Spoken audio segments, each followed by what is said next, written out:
You're listening to Secrets of the Royals, a podcast about the tragedies that befell the royal family. And we're your hosts, journalists and royal experts, Kerry and Maria. Hello and welcome back to the Secrets of the Royals with me, Kerry. And me, Maria. We're two journalists and old friends. Very old friends. Who've worked for many years on newspapers and magazines, and we share a passion for royal content. So together we edit the Royal List newsletter over on Substack. We'd love you to join us there. Yeah, please do. So today we're going to talk about the heartbreaking tales of Prince Philip's tragic female relatives. Now, Maria's done an enormous amount of research on this. It was quite head-spinning in that there's so much tragedy involved in this family and so many amazing stories that we couldn't possibly, I don't think, do it justice right now. No, so we've picked out some of the stories that we thought we'd share today. We might have to revisit in the future. As a bit of background, Prince Philip was born Prince Philip of Denmark and Greece, famously on the kitchen table in Corfu, wasn't he? Yeah, June 1921. Yeah. And he was, in fact, he had more blue blood flowing through his veins than his wife, Queen Elizabeth.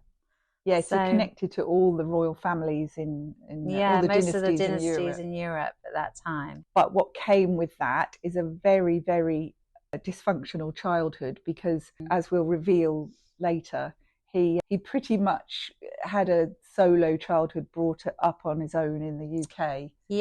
Away from his family. From about the age of 8, it all unravelled for him, and certain relatives had to step in. Yeah, which probably explains some of his characteristics and why he was so resilient and put such a massive emphasis on sort of being self-sufficient. Yes, a very getting on with it. Yeah, just getting on with things and not one for sort of ruminating on what might have been. No.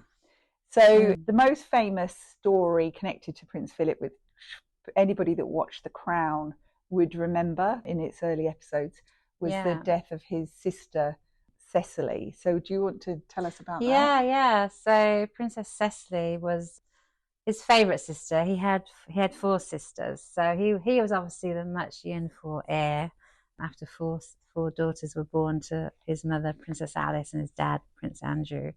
And so he had sisters Margarita, Theodora, Cecilie, and Sophie. So Cecilie was 10 years older than him, and she married a Grand Duke of Hessen by Rhine in 1931. He was called George, and she was very young. And by the age of 26, she was pregnant with her 4th child. So it was during this time in 1937, November 1937, the family were travelling back to the UK, back to London, because her husband's brother, he's called Prince Louis, was getting married. So they were travelling back for a family wedding. And unfortunately, she was 8 months pregnant at the time, and they were travelling by night. It was foggy, the visibility was bad. The plane hit a chimney smokestack of a big factory in Belgium, and it came crashing down just on the outskirts of Ostend on that night, killing everyone on board. And on board was herself, her husband, 2 of her small children, 2 boys, 4 and 6, Prince Ludwig and Alexander, and her mother-in-law as well. They were all killed. But what was really heartbreaking about this story was the fact that in the wreckage, they'd found a newborn baby boy next to Cecilie. She'd obviously, at 8 months pregnant, had gone into labour during the flight. So that's why they tried to make the emergency landing. Yeah, that would explain, why the pilot was trying to make an emergency landing, why it had gone so horribly wrong with such tragic circumstances. And another cruel twist to this story, there was one child that wasn't on the plane, a little girl called Joanna, and she was only 10 months old at the time. So obviously this is Philip's niece. So she was adopted and brought up by Prince Louis, the brother that they were going to see get married. But again, tragically, Joanna died 18 months later, meningitis, in 1939. So all in all, just an awful, awful tale, really. And no wonder Philip was devastated. So he went to the funeral, didn't he? Yeah, so again, yes, he had to go to Darmstadt, which is their ancestral home of these Grand Dukes, just near Frankfurt. And he went to the funeral, By then, the Nazis had occupied that part of Germany, so it wasn't unusual to see Nazi paraphernalia everywhere. His sisters had all married German princes who had joined the party, and he had to walk behind his sister's funeral with his brother-in-law, who was clad in an SS uniform. So, yes, but, that at the time, that was what was happening. Yeah, yeah. It's interesting to wonder how he dealt with that really over the years with his sisters marrying, because he would have loved his sisters, but had married Nazis. Yeah, exactly. I know. And obviously, they weren't invited to the wedding because of that. No. 47. It terrible optics. Terrible. Yeah. So we talked about his when he was born, and his mother was Princess Alice. Now, again, the only thing people might know about Princess Alice, they might have seen it on The Crown, or and think, oh yes, wasn't she something to do with being a nun? So do you want to tell us about that? Yeah, so she did actually sort of established her own sisterhood in 1949. She'd spent the war years in Greece, and she'd helped in the Red Cross, and she'd actually protected some Jewish refugees. So the Cohen family, it was a mother and two sons. But she decided in 1949 she was going to create the sisterhood. I think it was called of Martha and Mary. Yes. And they had their own nuns' uniforms, of course. So if you look at photographs, actually, of the coronation of the Queen, of her daughter, you'll see a nun in the pictures, and that's his mother. Yeah. So at the time, though, her own mother was still alive, who was Princess Victoria, Philip's grandmother, and she was laughing. She would roll her eyes sometimes at Alice and just say, what kind of nun smokes and plays canasta? Because obviously she was quite an unconventional nun, shall we say. But if we go back a bit further... Yes, but there's more to her, yes. A horrible treatment of her medically. Yes, yeah. And also the fact that she was very religious and had a very deep faith was partly driven by what she'd been through during the late 1920s, 1930s. She was diagnosed as paranoid schizophrenic in 1930 and committed to an asylum in Switzerland, treated brutally with whatever medical treatment they thought was great at that time.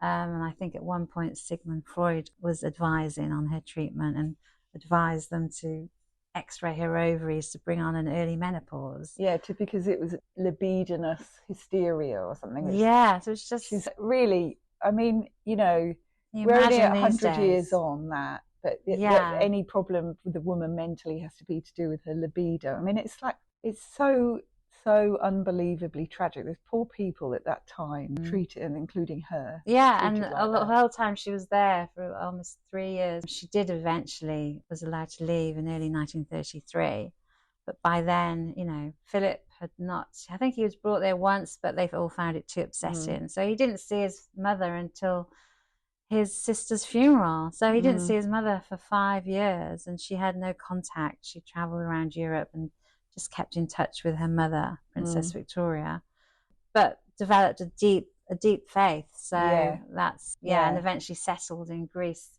in 1938, where she did all that great work through the war when the Nazis had occupied it. Yeah.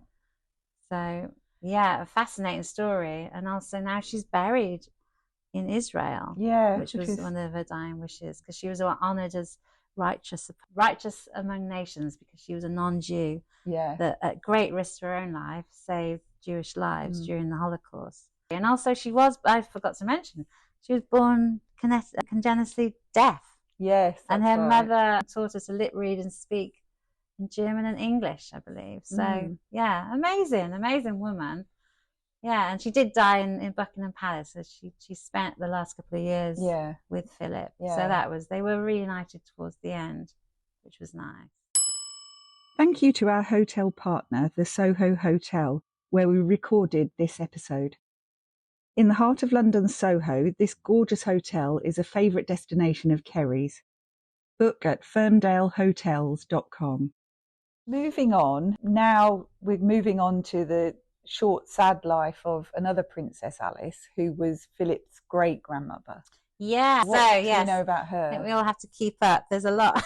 Yeah. Should have a flip to the family tree. Yeah. So, yes, Philip's mum was obviously named after his great-grandmother, Princess Alice. So she was the second daughter of Queen Victoria, and she married a Grand Duke of Hesse by Rhine, who appears, in that other story. And at the age of 20, she went over to live in Germany. And by the time she was 35, though, she died of diphtheria really quite suddenly. She was ill, and then she was dead within a couple of weeks. So what had happened in 1878, the household had just had an outbreak of it. It affected all her children. She had 5 surviving children, and she was a great friend and a great admirer of Florence Nightingale. So she decided she was going to nurse her own children back to health, which I think at the time was quite unusual. But unfortunately, she lost her youngest daughter, Princess Marie, and she caught the disease herself. And that was quite sad as well, because that was because she was comforting her youngest son, and then caught it. And within a matter of weeks, she died on December the 14th, which, spookily, was her father's own death day as well. Right. Many years before, in 1861. And she'd also nursed him on his deathbed. Oh, right. I know, so it's really weird. And apparently her final words were, "Dear Papa." And then she passed away. Oh. So, yes, it was awful. An awful tale, really. Yeah. Now, we are now moving on to a particularly gruesome part of this podcast, which is the fate of Philip's doomed great aunt. Yes. So what the lady that just died of diphtheria, Princess Alice, she obviously gave birth to Philip's grandmother, Princess Victoria, and she also had 2 other daughters that married into the Russian imperial family, into the Romanovs, which we all know what happened to them by the time of 1918. So they were Princess Elizabeth and Princess Alex, and one of them, Princess Elizabeth, became a Grand Duchess, and the other one became the last Tsarina of Russia. So, but they were both killed by the Bolsheviks within 24 hours of each other in July 1918. So, well, the first to go was the Tsarina and her family. They were all executed by firing squad in the basement of a house over in eastern Russia. A really grisly tale there, because she had 5 beautiful children. There's her and her husband, Nicholas II. He was the Tsar. And they were all brought down in the middle of the night, believing that they were going to be moved to another location. And this was the 17th of July, 1918. They were lined up in the basement, then told that they were being executed. Immediately, firing squad shot the Tsar dead in the chest. Then I believe the Tsarina was shot in the head. Alexei, the young boy, was killed. And awful. All the girls, there were 4 daughters. There was old Tatiana, Maria, and Anastasia. Beneath their dresses, they had all the family jewels sewn into their undergarments. So the bullets were flying off them. And they weren't, obviously, they'd just seen their family, being massacred, and they knew they were going to die. But so the soldiers didn't understand why this was happening, and then they pulled out their swords and they just started bayoneting them to death, and pretty grim. And apparently it took at least 20 minutes, and it was just really gruesome. So yes, that was the really tragic end to Philip's other side of the family, really. And later, was it then what happened then the next day, though? How did the the other sister, within 24 hours, she was thrown down a mine shaft with a few other Romanovs, and a few hand grenades were chucked down afterwards. They set it on fire, and according to eyewitness reports, they were singing hymns until eventually it just went silent, and obviously they died.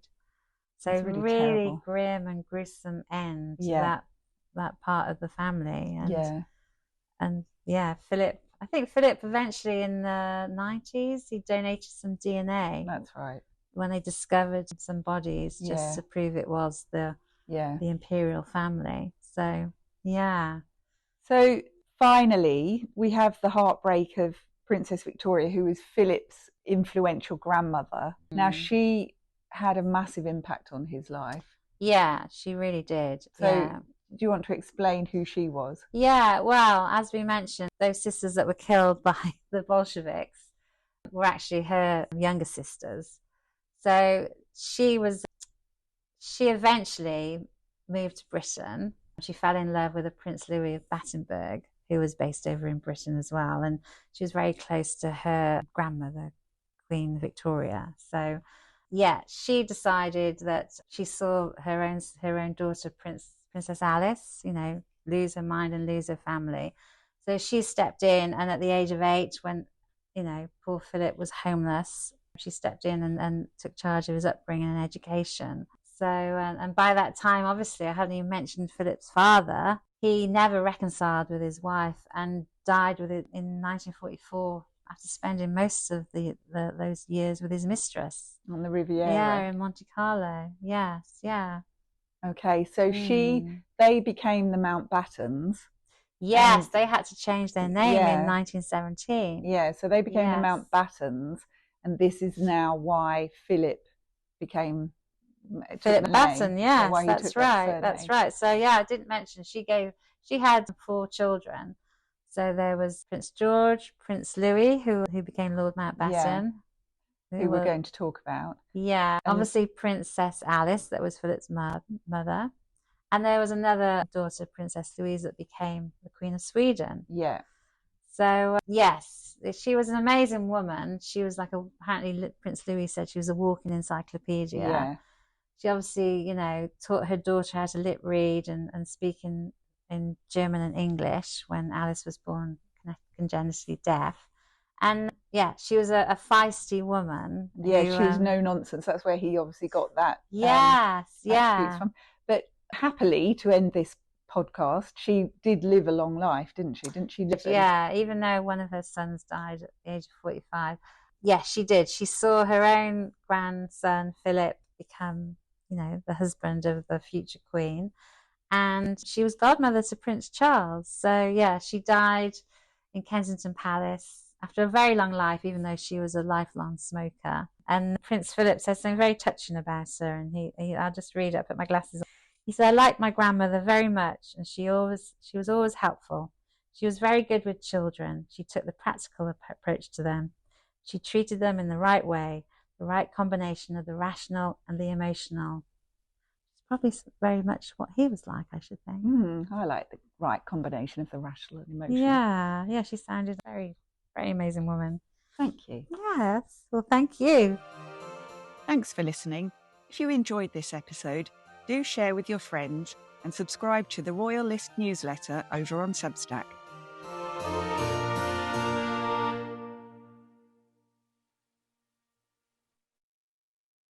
Oh my God, that was really nuts.